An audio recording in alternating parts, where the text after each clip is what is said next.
A quiet gas station, a dusty Missouri road, one arrogant deputy thinks he can push around a black woman minding her business, but what he doesn't know is she's not just anyone.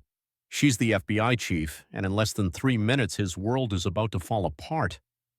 This isn't just a story about a bad cop, it's about a broken system, and one woman who dares to fight back with everything she's got. What unfolds next is a storm of truth power and a reckoning that starts with a single kick and ends with a federal takedown. Before we dive in, let us know what time you're listening and where you're watching from. Drop it in the comments below. We always love hearing from you, and if you're ready for the kind of story that leaves a mark, hit that like button, subscribe, and get comfortable. This one's going to stay with you.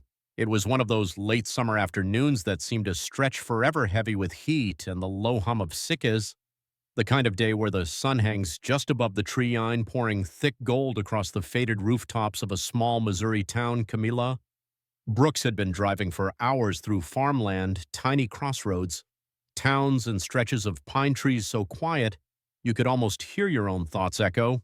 She wasn't dressed like anyone special, just jeans, a gray jacket, dark sunglasses, and the kind of calm confidence that makes folks take a second look to anyone passing by. She looked like a tired woman in her early 50s, stopping to get gas before the last stretch home. But what no one could see, what only a few people in Washington really knew, was that Camila was the FBI's Midwestern division chief, the woman who'd cracked a dozen national cases, brought down drug rings that stretched from Chicago to the Gulf, and stood toe-to-toe with governors in war rooms. But today she just wanted gas, maybe a cold soda, and to get home before sunset, she pulled her black SUV into the cracked lot of an old gas station off Route 24, the kind of place where the paint peeled from the signs. The soda machines leaned a little too far to the left, and the air smelled faintly of grease and pine. A rusted pickup sat in the far corner, windows half down, country music buzzing from inside, but otherwise the lot was empty. Camila stepped out, stretched her back, and popped the gas cap, but she was just beginning to fill the tank when the crunch of gravel broke the quiet. A Benton County Sheriff's cruiser rolled in slow tires, crackling like bones underfoot. Camila didn't look up, didn't flinch. She knew that sound, had heard it in every county. From Kansas to Kentucky, the door creaked open and a heavy-set deputy stepped out. Tall, thick arms, buzz-cut boots that hadn't been cleaned since winter. Deputy James Carter. Now, let's pause right here, because if you've lived long enough, you already know this story. Not this exact one, maybe, but one that rhymes: a white cop, a black woman, a dusty road, and a power trip. Camila could feel it coming before he even opened his mouth. "You lost Mom?" His voice dragged like gravel. He didn't smile. Camila turned slow and measured, keeping her hands where he could see them. "Just getting gas," she said, her voice even friendly but firm. He eyed her up and down like she'd stolen the car she drove in with. "Let me see your ID." She held his gaze calm as still water. "May I ask what the issue is?" "Deputy, the issue," he said, stepping closer, "is that I don't see a license plate from around here, and folks driving shiny black SUVs don't usually stop at this gas station." Camila stayed still. She reached slowly into her jacket pocket and pulled out her driver's license.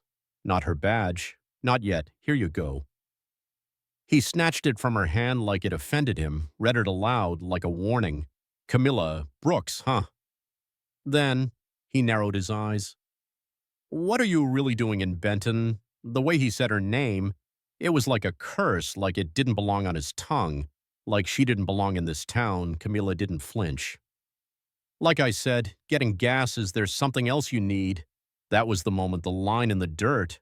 You could feel the tension hang between them, thick and buzzing. Riker stepped even closer. His chest puffed, his badge nearly touched her. "You got an attitude, Miss Brooks. I don't like that." And just like that, without warning, he shoved her hard right shoulder to the chest, knocking her back into the SUV.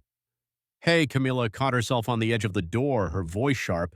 "That is not necessary." But he wasn't done. He leaned into the open passenger door, started rifling through her glove box without permission, tossing aside receipts, sunglasses, a half-empty protein bar like he had every right in the world.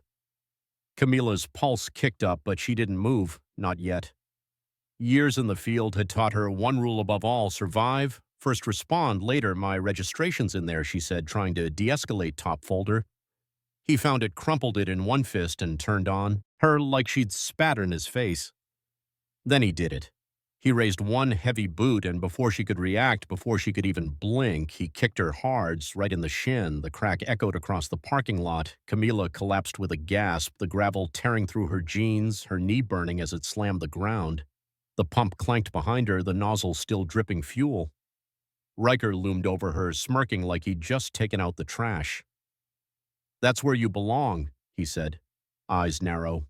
"Stay down." And then he turned like it was done, like nothing had happened. But here's the part that gets me every time Camila didn't stay down. She gritted her teeth, pushed her palm into the gravel, and forced herself upright, slowly, carefully. Her knee throbbed like fire, her shin already swelling beneath the denim. Blood seeped through the rip in her jeans, but her face stone, not a flicker of pain showed across the lot. A teenage boy who had been stacking crates outside the gas station froze mid-motion. He held his phone low, lens barely peeking over his hand, recording shaky but clear. Riker either didn't see it or didn't care. He climbed back into his cruiser, slammed the door, and revved the engine like a final insult. The tires spat gravel as he peeled out of the lot, dust clouds curling behind him. Camila stood alone. Breath shallow, heart hammering, her ID still lying in the dirt. She bent down to pick it up, brushing it off with fingers that trembled just a little. Her phone buzzed in her jacket. One glance at the screen and everything shifted. The caller ID. "Olsen, Director. Ops secure?" Camila answered, her voice like steel wrapped in velvet. "This is Brooks, Cam. Are you all right?" came the voice from the other end, sharp with concern. "We've got a flag body cam footage. Just popped a GeoEnce alert. Something happened in Benton." She didn't hesitate. "Deputy assaulted me, kicked me. It's on a civilian's phone. I want Riker's full file complaints, disciplinary record partner list." Now there was a pause, then a quiet on it. She hung up, slid her phone back into her pocket, and smiled, just a little. Not the smile of someone amused, the smile of someone who knew exactly what storm she was about to unleash behind her. The camera on the teenager's phone was still recording. He'd stepped closer, unsure, but his hands were steady now. This wasn't just a video anymore, it was evidence. Camila looked at him, her gaze calm, knowing. "Send that footage to the news," she said softly to everyone. The kid blinked, nodded. She turned back to her SUV, limped the last few steps. Her hands were scraped, her knee screamed, and the heat shimmered in waves off the pavement.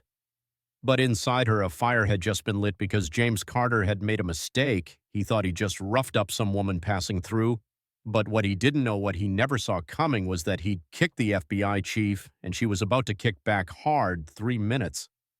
That's all it took, just 3 minutes between that boot hitting her shin and the gears of a much bigger machine beginning to turn. Camila didn't drive off right away. She stood there beside her SUV, one hand braced against the door, the other gently massaging the ache in her leg. The pain was there, sharp and pulsing, but it was the insult that stung deeper. She wasn't new to this kind of hate. She'd lived with it, worked through it, outlasted it, but there was something about the casualness of it all the way. He kicked her like she wasn't a person at all, just some obstacle in his way. That's what stayed with her in that moment. The teenager who had filmed it walked over slowly. He was thin, barely 17, with wide eyes and hands still shaking. He held out his phone like it was something holy. "I got the whole thing," he said. "I didn't know what else to do." Camila took a breath, looked him straight in the eyes, and gave him a nod that said more than words could. "You did good, Ba," she told him. "Make sure it goes everywhere." She slid behind the wheel of her SUV, the leather seat warm against her back, her mind already shifting into command mode. This wasn't personal anymore. It was professional, and that made it dangerous for him. She pulled her phone from her pocket, found the contact she rarely used unless it was serious, Marcus Ellington, Deputy Director of Intelligence Coordination. The call connected on the second ring, Cam, he said, voice tight. "We got pings, you okay?" "Not even close," she answered. "Pull everything on a deputy, James Carter, Benton County. I want every complaint, every bit of dust swept under the rug." Civilian recordings just went online. This one's going to burn copy that, he said without hesitation.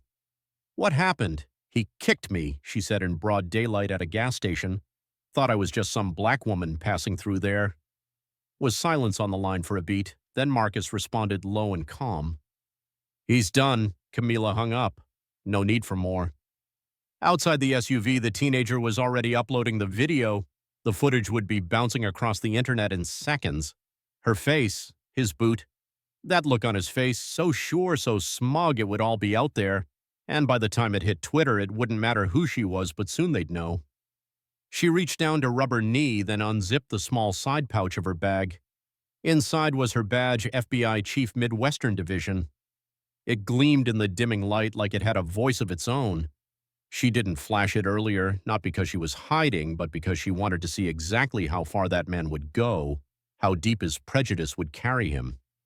And now she knew the tank beeped, signaling it was full. She replaced the nozzle, twisted the gas cap shut, and paused.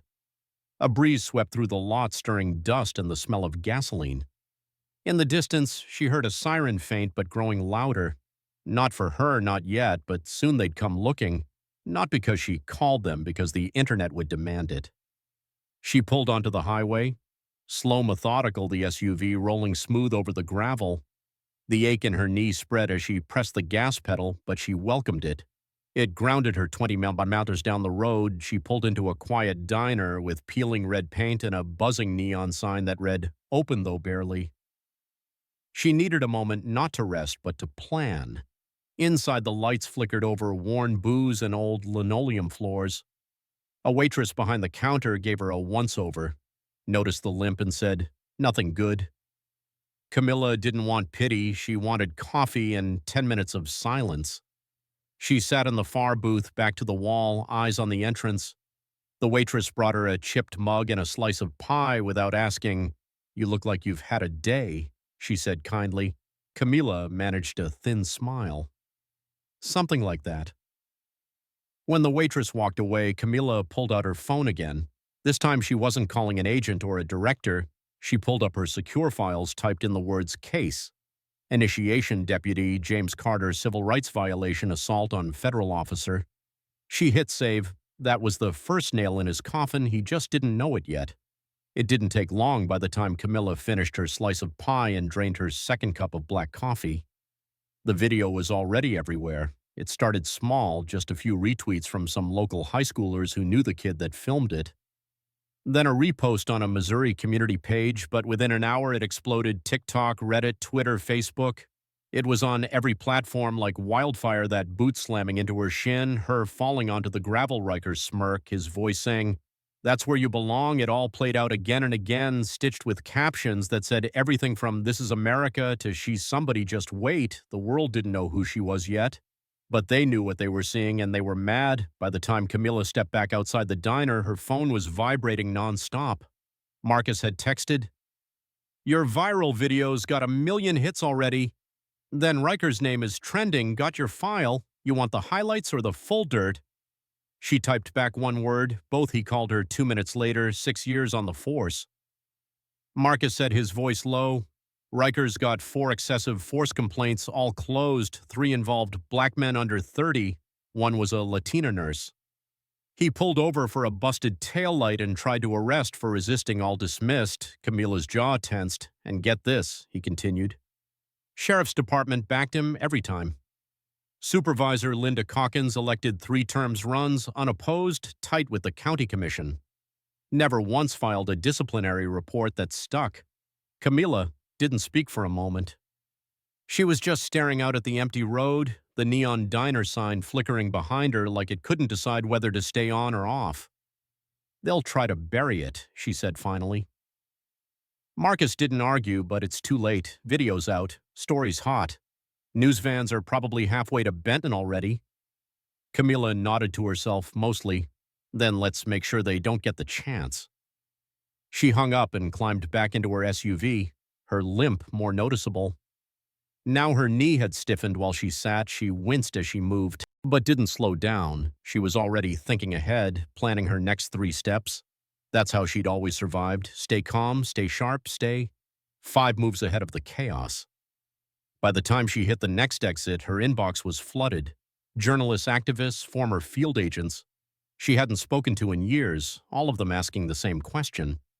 Is that really you in the video? She ignored them for now. Instead, she sent an encrypted message straight to the Bureau's legal division. Need internal file access on Sheriff Rachel Adams, all deputies assigned to her unit, last 10 years of complaints resolved or not.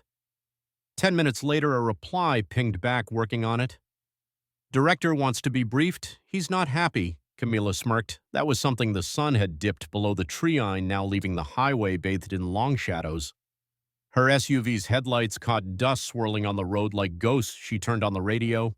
Every station was already buzzing with the story. A video circulating online shows what appears to be a sheriff's deputy assaulting a black woman at a gas station. Civil rights attorneys are calling for immediate investigation into the Benton County Sheriff's Office. The woman has not yet been identified, but sources suggest she may have federal law enforcement ties. Camila turned the volume down and kept driving. She knew what was coming next. The calls, the press conferences, the excuses, the half-hearted apologies from officials who'd spent years ignoring this exact behavior. They'd pretend to be shocked, they always did. But she wasn't here for shock. She was here for results.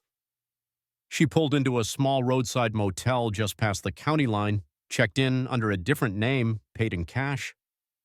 Old habits she didn't need. Eyes on her tonight. Not until she had all her pieces in place. The room was basic, a twin bed, a dusty lamp, a TV that probably hadn't worked since the Bush administration, but it had Wi-Fi and a lock that worked. She set her laptop on the small table and opened the folder Marcus had sent Riker's record photos, scanned complaints, civilian witness reports that were never followed up. One woman had even written a letter to the editor 3 years ago, describing him as hostile, aggressive, and drunk with power. No one had published it. And now here they were. Camila made a new document, titled it Benton Pattern of Misconduct, Preliminary Findings. She typed for the next hour, her knee iced with a rolled-up towel from the bathroom, her phone buzzing every few minutes with updates, articles, mentions, noise. She tuned it all out. Every word she typed was a brick in the wall she was building, not just around Riker, but around the entire rotten foundation beneath him. Because that kick wasn't just an assault, it was a window. And now she planned to rip the whole frame wide open. Camila didn't sleep that night. Not really. Maybe she closed her eyes for 20 minutes on top of the motel blanket, but her mind never stopped moving because now this wasn't just about Riker. It never really had been. No, that man was just the tip of something deeper, meaner around 4:15 a.m. She poured herself a motel coffee that tasted like rust and asphalt and opened a second file Marcus had just uploaded. Sheriff Linda Calkins, 47 years old, former state trooper, elected sheriff at 39, ran 3 terms, unopposed. And just like Riker, her record was suspiciously clean, too. Clean? Camila leaned in, reading between the lines. Calkins had signed off on every one of Riker's misconduct dismissals. In fact, her signature was on more than just his. There were at least 11 other officers under her command with excessive force complaints. Most of them dismissed quietly within a week or two. Not a single one resulted in internal discipline, not one that was the pattern, not rogue behavior, not a few bad apples. This was a system, a deliberate one. Camila opened another tab and started cross-referencing cases by date each time someone filed a complaint against a Benton County deputy. The same names kept popping up: one internal affairs officer who found no wrongdoing, a clerk who misplaced body cam footage, and a judge who'd thrown out 3 civil suits on technicalities. All of them, Camila noted, were linked politically or financially to Cowan's office. It wasn't just broken, it was rigged. She sat back and exhaled. Her leg still throbbed. Her hands were tight around the coffee mug. She felt the pressure building in her chest, not from pain, but from clarity. The kind that hits you when you realize the problem isn't a single man. It's the soil he was planted in. Outside, the sky was turning soft gray, another day beginning, but this one would be different. Camila got dressed clean, jeans, a black tee under her jacket, pulled her hair back, clipped the badge inside her waistband out of sight for now. Then she made the call. Marcus picked up on the first ring. "You're early." I'm pissed, she said flatly, and I've got a job for you. Hit me. I need you to find out who's funding Calkins' re-election. Any Pax real estate connections out of town? Donations? I want the whole tree, not just the branches I'm on it, she paused in Marcus. Yeah, I want to know if she's dirty or if she's the architect that landed heavy on the line. He understood. Camila checked out of the motel by 6. The manager didn't look up from his crossword. That was fine. She didn't need attention. Not yet. The first news van she passed was parked outside the gas station, the same spot where Riker had kicked her down just 24 hours ago.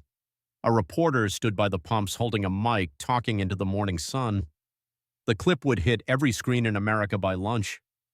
Camila drove past without slowing down. At 7:30, she pulled into the FBI field office outside of Jefferson City, walked in with no announcement, just the badge flash firm eye contact, and a tone that didn't invite questions.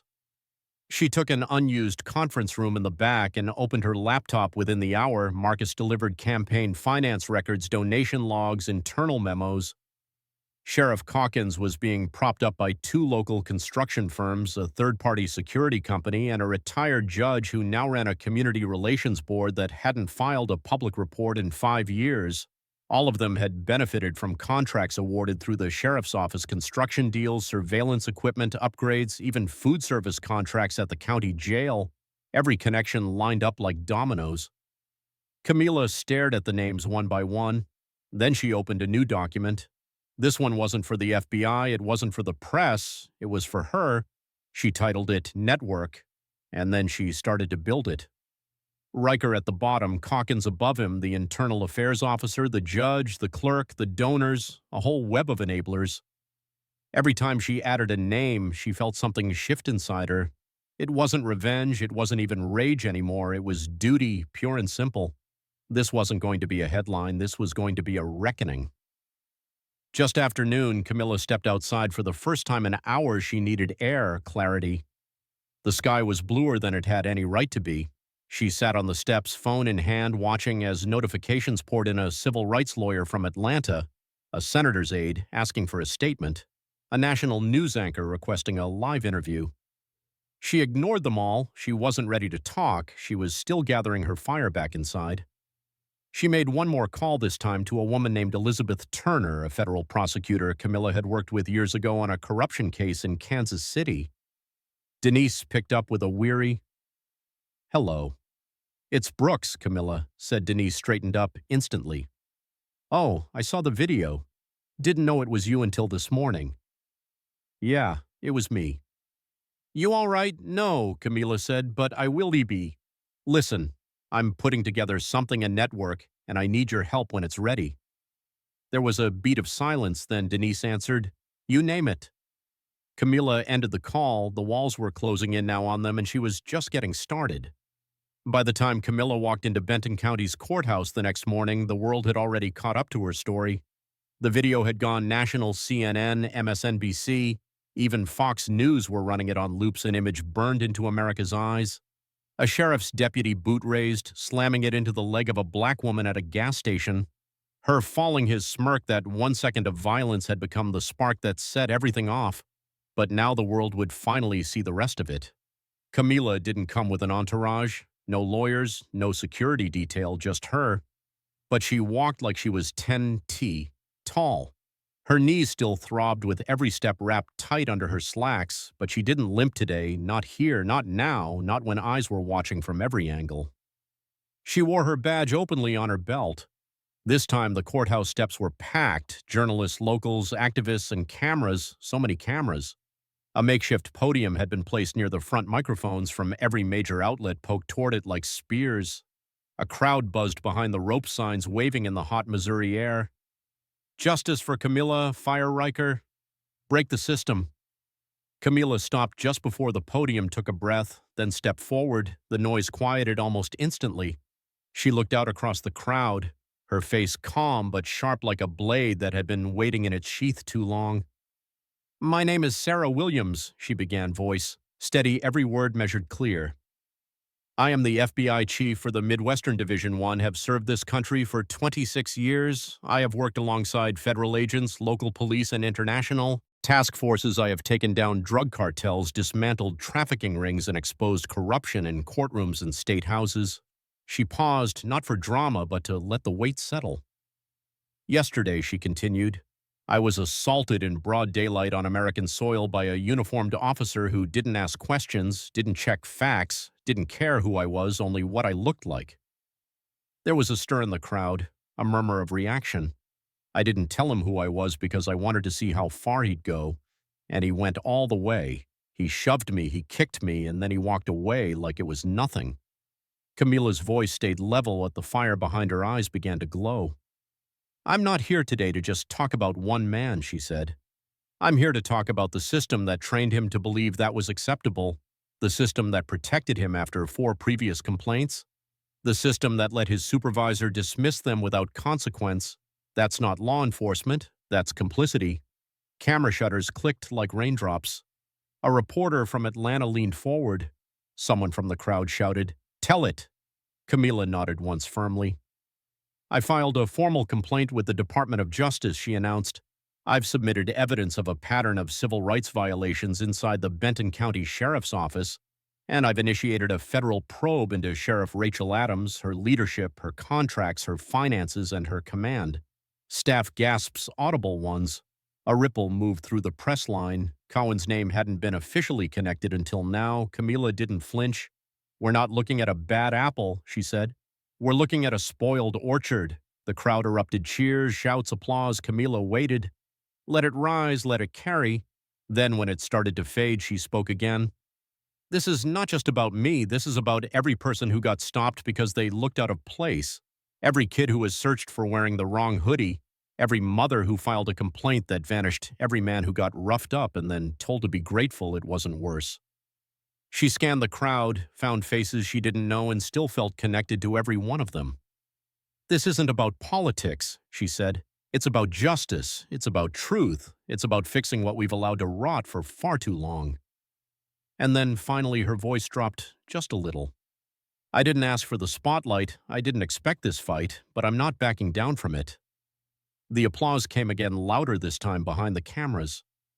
Someone from the sheriff's department stood stiff watching Camila, noticed him, made eye contact, held it for a second longer than polite. Then she stepped back from the podium. A dozen reporters shouted questions at once, Chief Brooks. Is it true you've been threatened? Is Deputy Riker still on duty? Do you believe the sheriff should resign? She didn't answer any of them. She turned and walked back down the steps. Her shoulders squared, her stride firm. The crowd parted around her like a tide. Marcus met her by the SUV. He handed her a bottle of water and said, "That was one hell of a speech." Camila exhaled a rare smile, tugging at her mouth. "Now they know," she said. "Yeah," he replied. "But so does Calkins. I'm counting on it." He opened the passenger door for her, but she paused before getting in, looked back at the courthouse, the building, the crowd, the state of it all. "This isn't just a spark anymore," she said. "It's a fuse." She climbed in and the fire followed. They didn't wait long to strike back that night, just after 1000 p.m. Camila was finishing a call with a DOJ contact in D.C. when the motel lights outside her window flickered. A sound like footsteps crunched against gravel. She paused mid-sentence. Senses sharpening, the call ended, and the quiet that followed felt too still, too intentional. She stood, moved to the window, slowly peered through the blinds, and her heart dropped. Her SUV was on fire. Flames curled up from the hood, licking the windshield, eating through the engine block like it was paper. She grabbed her phone, dialed Marcus, and rushed outside. Barefoot, the heat already radiating across the lot. By the time she got there, the fire was roaring. Someone had thrown a glass bottle gasoline cloth, wicked the whole thing right through the front grille. A Molotov cocktail classic. The smoke clawed at her throat, her eyes watered, and right there by the curb under the street lamp she saw a scrap of cardboard wedged under the windshield wiper of a nearby parked car. 3 words thick, black marker. Stay in your lane. She didn't need to guess. This was a warning. But the thing about warning shots, they only work on people who plan to run. Marcus arrived 5 minutes later, tires screeching into the lot, a fire extinguisher already in hand. He sprayed until the flames hissed and died, foam pooling across the pavement. Then he turned, chest heaving, and looked Camila straight in the eyes. They're scared. She nodded once. Good.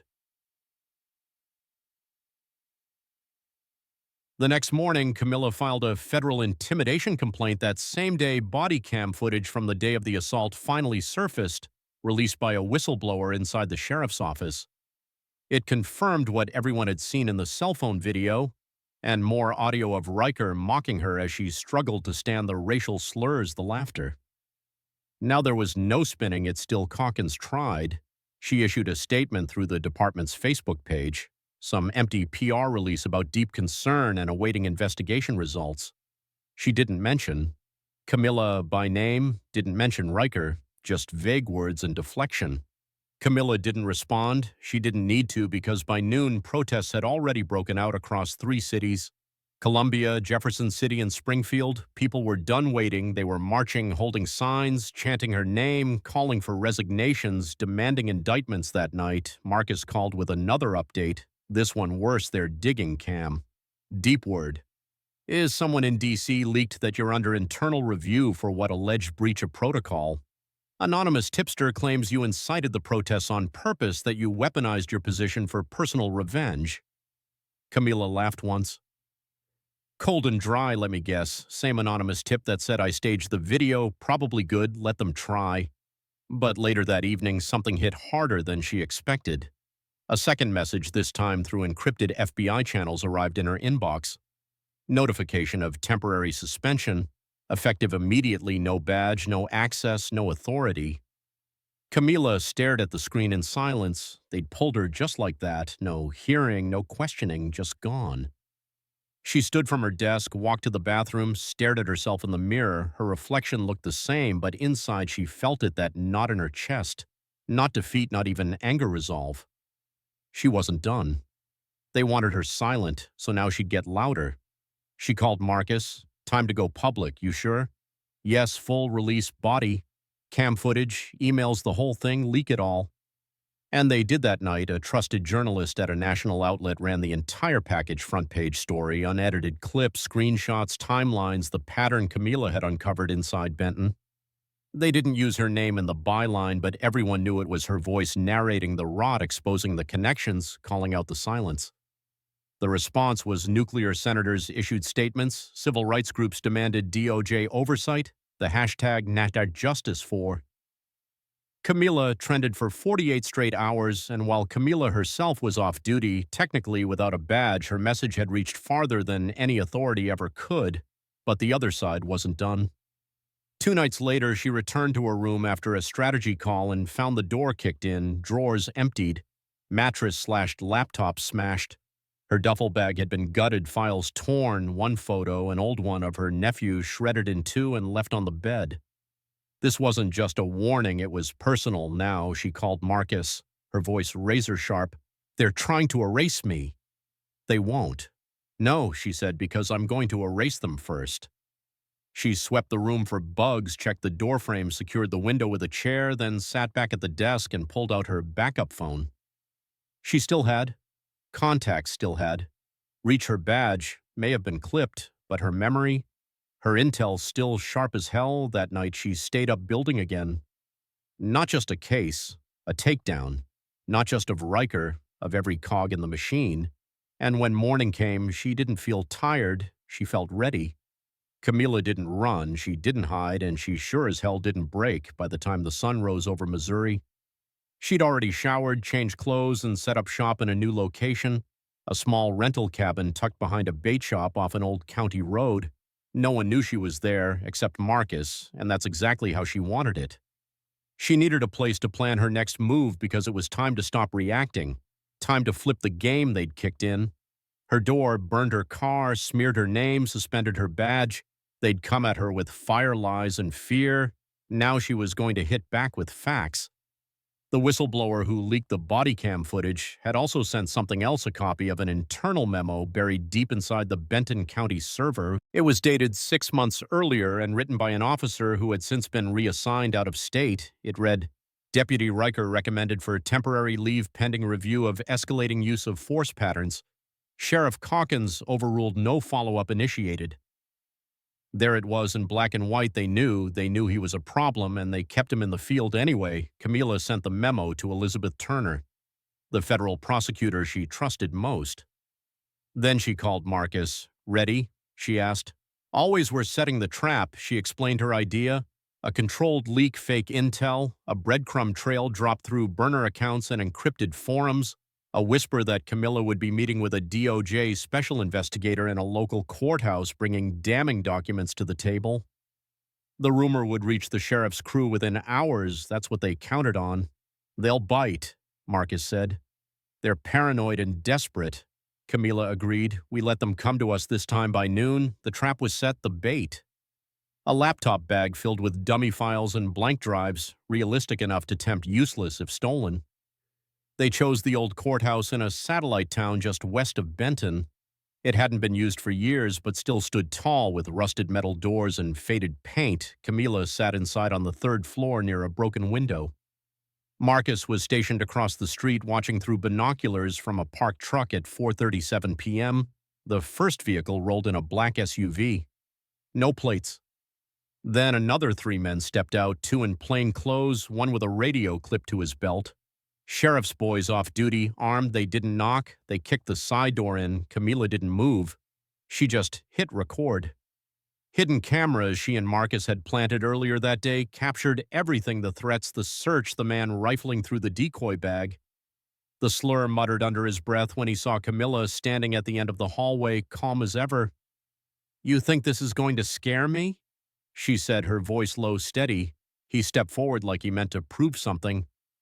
That's when Marcus made the call within 90 seconds. 2 federal agents entered through the front entrance, badges, drawn body armor, visible FBI. One of them barked, hands where we can see them. The intruders froze, caught red-handed. Camila stepped forward, now her recording device still rolling. You brought the fight to my door, she said. Now you're going to answer for it. The agents cuffed all 3 men on the spot. Marcus walked in behind them, nodding once to Camila. Worked like a charm. Of course it did, she replied.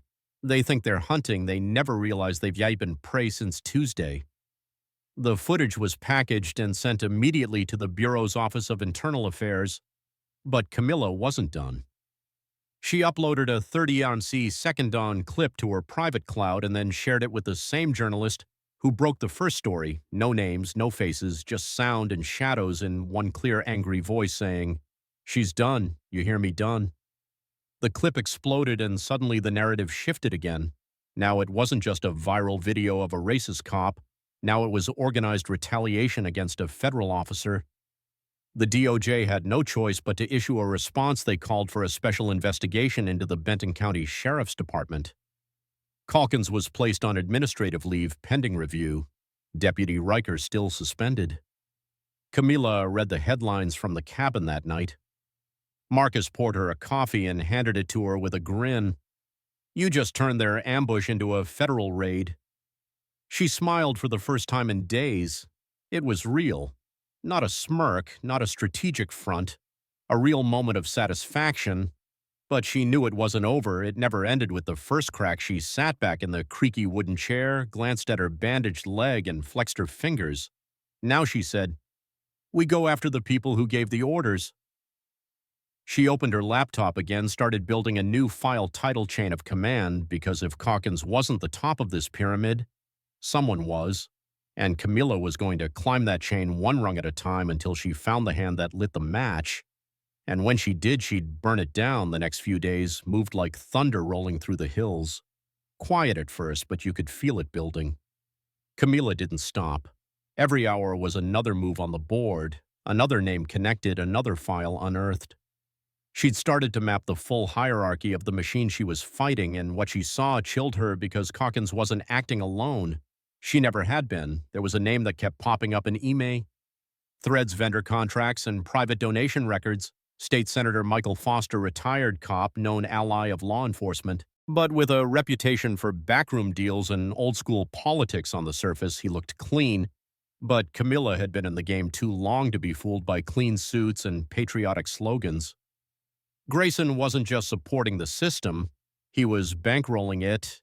He'd funneled campaign money into the sheriff's department. backed Calkins' re-election bids, and according to a flagged security clearance form, Marcus found he'd once lobbied for Riker to be fast-tracked through tactical training.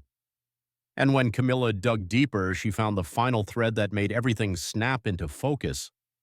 Grayson sat on the State Oversight Committee, the very committee responsible for reviewing misconduct cases against sheriffs and local law enforcement.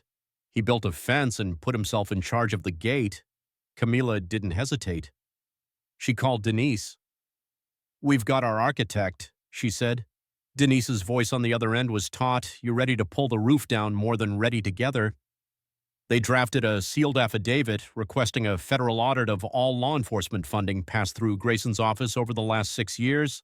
And then, quietly, Camila passed the file to a trusted investigative journalist out of Street Louie, the kind of reporter who didn't blink at threats and never ran stories without receipts. The article dropped 48 hours later. Its headline was "Blunt State Senator Linked to Sheriff Abuse Cover-Up. FBI Sources Confirm Investigation Underway." The story blew the doors off. Everything news crews flooded Jefferson City. Grayson canneled his town hall appearance. Calkins' lawyer went silent. Meanwhile, Camila's name was now synonymous with federal courage. Some called her reckless. Others called her a hero, but no one called her invisible anymore. Still, the price of fire is heat, and Camila was burning her suspension hadn't been lifted. The Bureau stayed quiet. Even as the case exploded, the official line was no comment. But she wasn't naive. She knew factions within the agency didn't want the spotlight. They wanted this to fade quietly, like so many stories before. But Sarah Williams had no intention of fading, so she set the next piece in motion with Marcus's help. She tapped into a secondary whistleblower source, this time from inside Grayson's own network. A staffer nervous, skittish, but tired of being used. He handed over something unexpected, a transcript of a private call. Grayson's voice unmistakable, discussing tightening up leaks and taking care of the FBI problem before the next election cycle. That recording changed everything. Camila gave it straight to Denise, and this time Denise didn't blink. An official criminal referral went out within 12 hours. Now it wasn't just a probe, it was a pending indictment. Camila was sitting in the cabin when Marcus brought in the printed affidavit. He handed it to her like it was the last puzzle piece. "This puts him on the hook," he said. Camila nodded, reading each line slowly. She felt her pulse even out, her body ached, her legs still stiff, but her mind was razor sharp. "We're not done," she said. "He's the top of the chain, but he didn't build this alone." Marcus sat down across from her, leaning forward. "There's something else," he said. "An anonymous source dropped this to our inbox." He slid a flash drive across the table. Camila plugged it in and the screen came to life. Surveillance footage, grainy low light, a backroom in what looked like a warehouse or storage unit in the frame. Riker, Calkins, and Grayson. No uniforms, no pretense, just strategy, just power. They weren't talking about justice, they were talking about optics, about shutting her down before it spreads. Camila stared at the screen. There it was, the conspiracy, real, raw, undeniable. They had planned everything. The intimidation, the sabotage, even the media manipulation. It was all there laid bare. This wasn't about a single kick anymore. It was about how far power will go to protect itself. Camila stood up slowly, walked to the window. The sun was setting, bleeding orange over the treetops, and she knew tomorrow everything would break open. She turned back to Marcus Leak-it-all. He raised an eyebrow, even the audio, all of it. That night, the video hit every major platform. Camila didn't narrate this one. She didn't have to. The footage spoke for itself. The public didn't just react, they erupted. The governor called for emergency hearings. The FBI, under pressure from every direction, lifted Camila's suspension.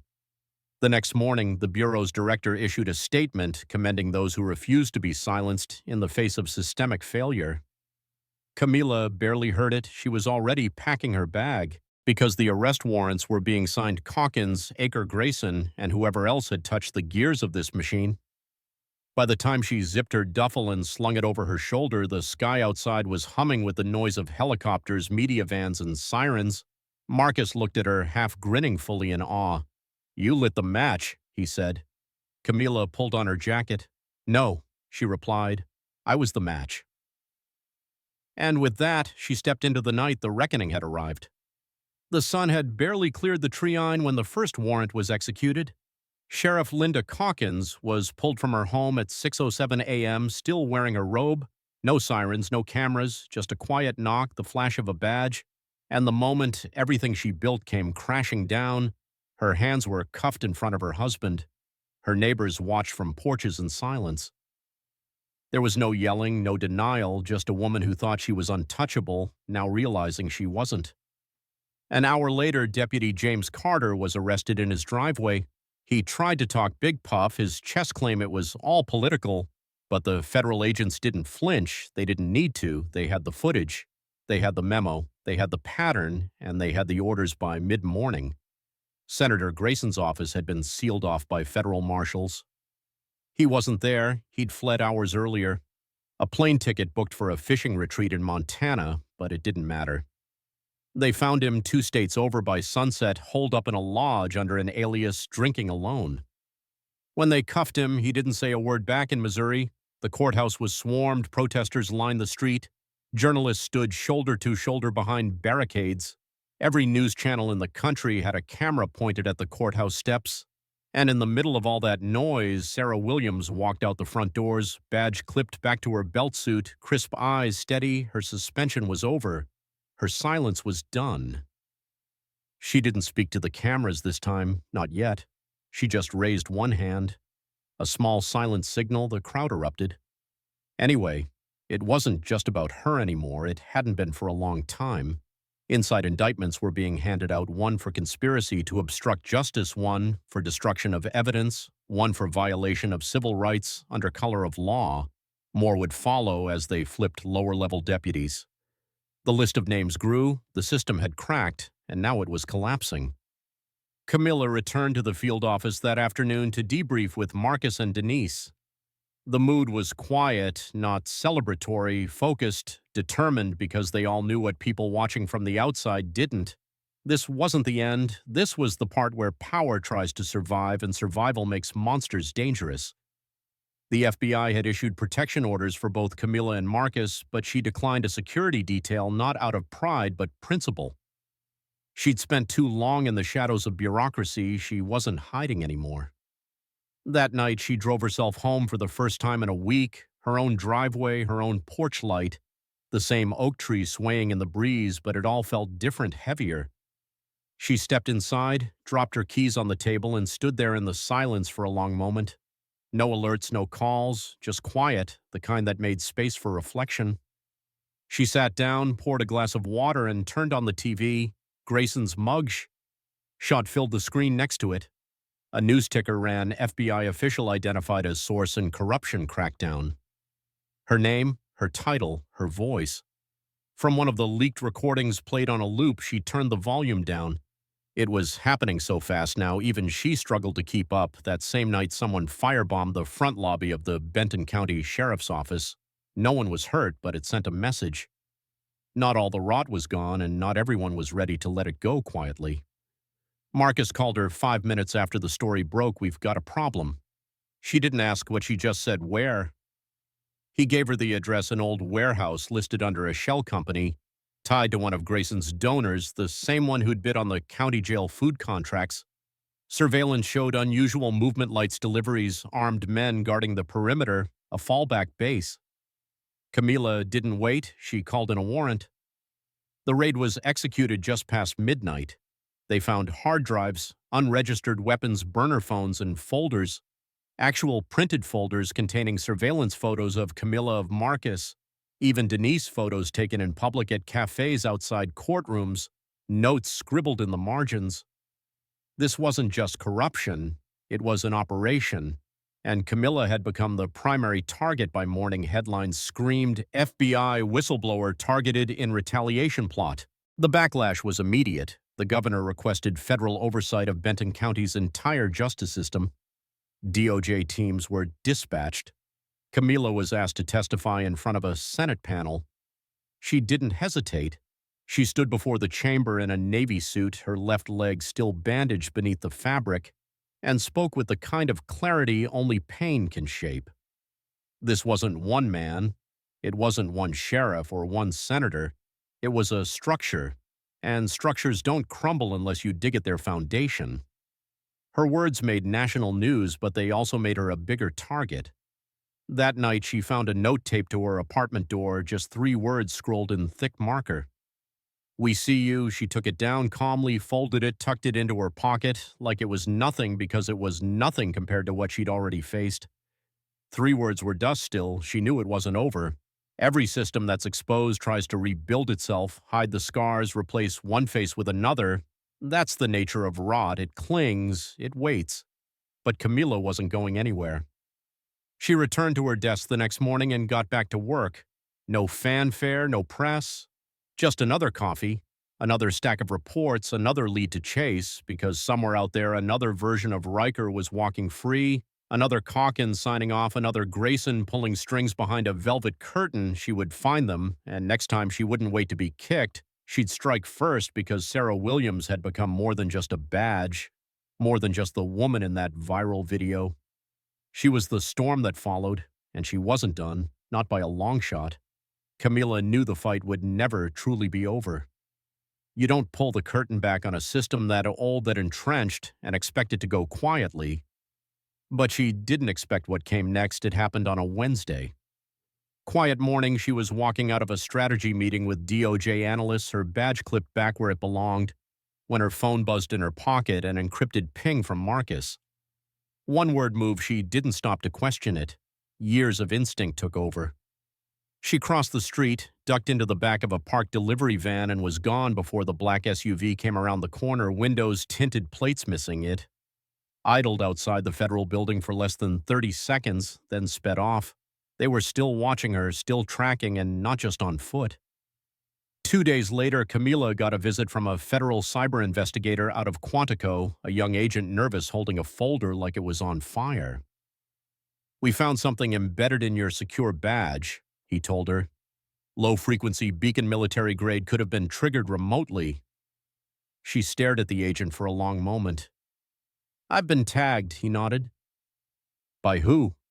He didn't have an answer, not one he could say out loud. She dismissed him, thanked him, closed the door behind him, and locked it. Then she turned and stood in the middle of her apartment for a full minute, silent, thinking, processing. They hadn't stopped her. "They'd just gone quieter," Camila called Marcus. "We go now to the cabin, no Gulf Shores." The last name on the file in question, was one she hadn't shared with anyone, not even Denise. It had shown up weeks ago, slipped under her motel door in an unmarked envelope inside surveillance photos of Grayson meeting with a man named Victor Stone. Private security magnate, former military contractor, operated in the shadows. No official rank, but plenty of unofficial ones. And one more thing, he had ties to her original suspension. He was the one who'd recommended the DOJ cool her down after the protest started. She knew what that meant. Now the final hand, the one behind the curtain, they drove through the night. No lights, no chatter, just the sound of the road and the weight of everything behind them. The house was perched on a cliffside overlooking the water. Too polished to be old money, too cold to be new. Camila approached alone. Marcus stayed back, watching through the scope. She rang the bell once he answered, like he'd been expecting her. Vincent Hargrove, mid-60s, trim beard, smooth voice, wearing the kind of calm only power provides. "You came," he said. "You had me tagged," she replied. He smiled. "Temporary precaution." "You were attracting attention. You tried to silence me. I tried to protect a country from eating itself." Camila stepped inside the place, smelled like leather and lies. Harov poured a drink, but didn't offer her one. "You think you've won, Agent Brooks," he said. "But you don't understand the game." You made noise. You made enemies, and you exposed a system that was built to withstand more than just a woman with a microphone. She didn't blink. "I didn't come to argue." "Then why are you here?" Camila pulled a flash drive from her pocket and placed it on the table. "The rest of it," she said. "Every file, every conversation. Your contractors, your off-book surveillance. If anything happens to me or my team, if I disappear, if I'm discredited, if I'm hit, this goes public internationally immediately." Arrow's smile faded. "You'd burn it all in a heartbeat." He stared at her, the moment stretching between them like a drawn wire. Then he nodded once. This was never about you, Camila, he said quietly. It was about the system holding. She turned to go, paused at the door. That's the difference between us, she said. You serve a system, I serve the truth outside the wind from the Gulf. Hit her face like a warning. The sea below roared, but she didn't stop. She walked back to the car, climbed in and said only 2 words. It's done. Marcus didn't ask what that meant. He just started the engine the next morning. Camilla submitted her resignation, not in shame, not in retreat. She did it so she could speak without limits. Her final report, published through an independent watchdog agency, sent shockwaves through the country. It documented the entire case, from the kick at the gas station to the arrest, from the surveillance to the sabotage, from the local rot to the federal shadows. She didn't name Harrove, but she didn't need to. Those who understood the code read every line clearly. Public hearings followed laws, changed some for show, some for real, but the thing that mattered, most people were watching now, paying attention. She spoke at colleges, at town halls, at veteran events and civil rights rallies, and every time she said the same thing: justice doesn't begin with punishment, it begins with truth. The truth was ugly, but it was finally out. 1 year later, she returned to that gas station. The pumps had been replaced, the gravel repaved, no signs of what had happened, except one, a small bronze plaque by the side of the lot. It read, "Here stood a woman, she didn't fall." Camila stood there for a long time. No press, no cameras, just her and the memory of a boot and the weight of what came after. Then she turned, climbed back into her car, and drove away, not to escape, but toward whatever came next, because that's the thing about storms, they don't stop, they move. And Sarah Williams, she was already moving forward. Here's something worth remembering, not just from Camila's story, but for all of us watching: justice isn't a moment, it's a movement, and sometimes it begins in the quietest places: a gas station, a dusty road, a woman who refuses to stay down. What Camila taught us is simple yet powerful. You don't need to raise your voice to raise the truth. You just have to stand in it, even when the odds are stacked high, even when people in power try to silence you, even when the system says stay in your lane. That's when it matters most to hold your ground, because integrity doesn't retire, courage doesn't age, and truth has no expiration date. So wherever you are, whatever chapter of life you're in, know this: you're never too old to make a stand, never too small to make a difference, and never too late to be the reason something changes for the better. Camila didn't fall, and neither will you if this story moved you. Hit that like button, subscribe to the channel, and don't forget to turn on the bell so you won't miss the next powerful story. We've got more truth to tell, and we're just getting started.